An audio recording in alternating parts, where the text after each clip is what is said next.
हम लोगों की प्रायोरिटी होना चाहिए कि कैसे हम लोग पानी का जो कंजर्वेशन है ज्यादा से ज्यादा करें। तीसरा, अर्बन एरियाज में सीवेज डिस्पोजल पर कैसे उसका सीवेज डिस्पोजल का बिजली का उत्पादन करें, और बिजली का उत्पादन करने के बाद साथ साथ हम लोग उसका रिसाइकलिंग और रीयूज के लिए पूरी कोशिश करें।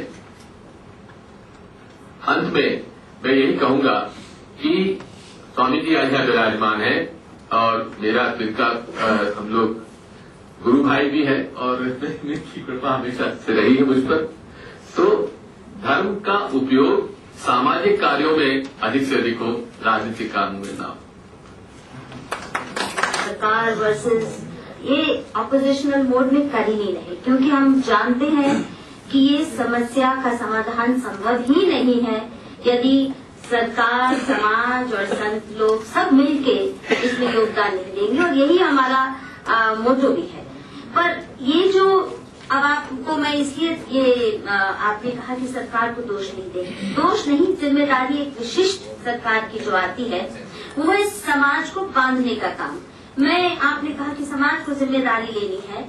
अब मैं मान लीजिए, और मेरे जैसे बहुत दिल्ली के लोग अगर चाहें भी कि हमारा मन, जब मैं सच में बताऊं, सबसे दुखद क्षण मेरी जिंदगी का रोज वो होता है जब मैं अपने टॉयलेट को फ्लश करती हूँ और मुझे मालूम है कि ये मलमूत्र कहाँ जा रहा है।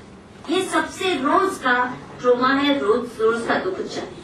परंतु यदि मैं न भी चाहूँ तो मैं घर एक छोटा सा फ्लैट भी नहीं आज बना सकती, सरकारी इजाजत नहीं मिलती जब तक मैं इसमें राजी न हूँ। एक विशिष्ट संस्था को बहुत बड़ा घर, हम छोटे फ्लैट्स में जो रहने वाले दिल्ली में लोग रहते हैं, कैसे करें, उससे कैसे कनेक्ट करें। तो ये काम एक तो सरकार का ही हो सकता है कि हमें कैसे बांधे, सिस्टम्स में समाज को बांधना होता है।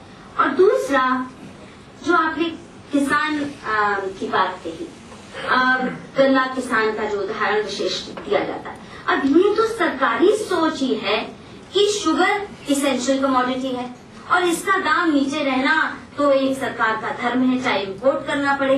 ये तो कहीं की सोच मुझे नहीं लगता कि पिछले 20-50 सालों से पहले इस देश में कोई भी शुगर को इतना इसेंशियल कमोडिटी समझता हो कि सरकार जैसे भी है उसका दाम नीचे करे।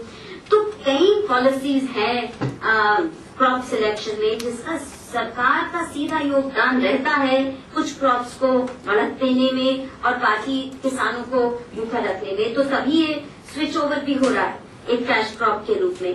तो इन सब चीजों में तो सरकार के योगदान और सरकार के इनिशिएटिव्स के बगैर मुझे लगता नहीं कि समाज अपने आप में इसका सोल्यूशन डिसेंट्रलाइज्ड ढंग से सोच सकता है। गांव सोच सकता है, पर शहर के लिए ये संभव नहीं, और इसलिए साथ चलना बहुत जरूरी है। इन्हीं शब्दों के साथ मैं आदरणीय शंकराचार्य जी से कहूंगी कि इस सम्मेलन को और इस आंदोलन को अपना आशीर्वाद भी दें और हम सबको संकल्प भी दिलाएं कि हम गंगा का अविरल और निर्मल बहाव जब तक नहीं होता हम इस काम में लगे रहेंगे, एक दूसरे की जान खाते रहेंगे। तीन मूर्ति हमारे देश में बहुत प्रसिद्ध है, ब्रह्मा, विष्णु और महेश की मूर्ति। एक ही व्यक्ति को तीन मूर्तियों में बदलने की कला अगर किसी में है तो इसी गंगा है।